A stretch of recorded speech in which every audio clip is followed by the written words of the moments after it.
A few weeks back, I talked a bit about how curation and the desire to edit everything has led to some very antisocial feeds in many ways. Number one, this level of editing in our lives has created some serious warping of reality for a lot of people, especially young people who see the perfect lives of Instagram models and put undue pressure on themselves to achieve the same, even though those Instagram models are editing the hell out of their own experiences to only show the great stuff. You're plastic. Cold, shiny, hard plastic.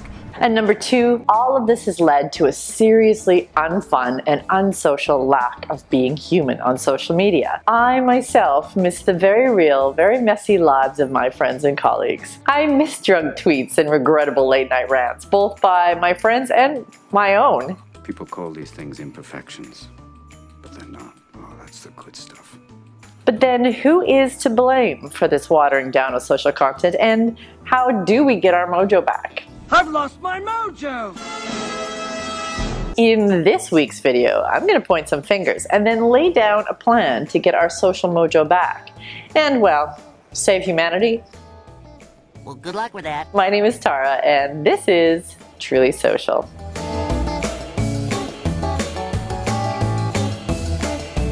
So first, who is to blame? Well, let's look at the usual suspects, shall we? Alright, you all know the drill. Suspect number one, brands. Now, this lot is darn suspicious. After decades of controlling the message and maximizing efficiency, brands came along and decided to do social their way, not the social way. Years ago, when social was the wild west of communications, most brands wouldn't want to touch it with a 10-foot pole. But as soon as it was sanitized enough to meet their standards, they've embraced it wholeheartedly. But then, who sanitized it for the brands? Well, that leads me to suspect number two. The agencies.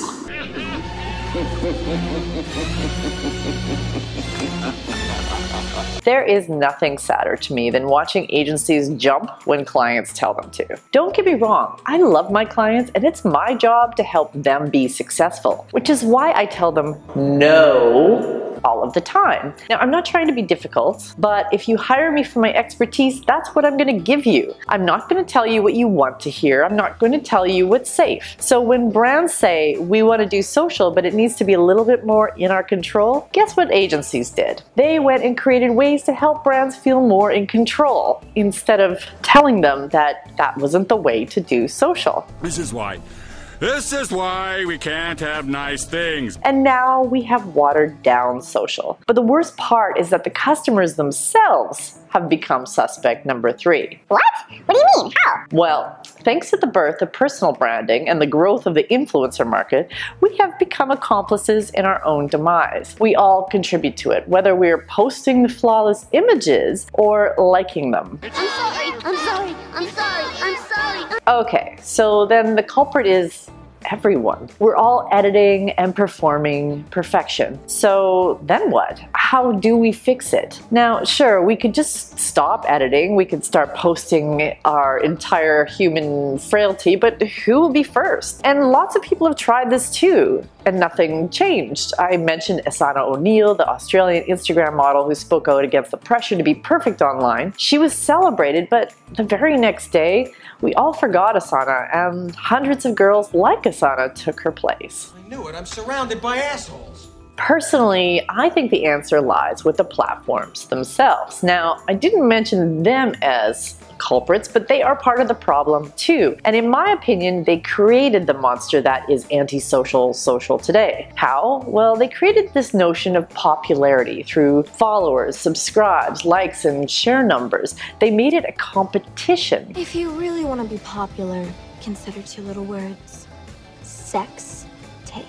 Believe it or not, social existed long before we knew how many followers we had. Twitter didn't introduce follower numbers until nearly a year into its existence. Facebook started out as only having two-way friendships. And in early days of blogging, none of us knew or compared reader numbers. So how did we exist without knowing how many people were following us? Where was the feedback? Well, all of this made social incredibly democratic. If I came across a blog post I enjoyed, I didn't judge the writer by their follower numbers, but by the quality of the content. And in early Twitter days, I would follow people who I had interesting conversations with, and we would find people who were having interesting conversations with those people. Good talk. I would like to challenge Twitter, Facebook, YouTube, Instagram, and any other platform that will participate to try something different. A day without numbers. So what do you say? Shall we put the pressure on? Let me know in the comments below or tweet it out. Let's start a conversation about this. And meanwhile, if you like these videos, please hit subscribe and click the bell to get notified. My name is Tara, and this is Truly Social.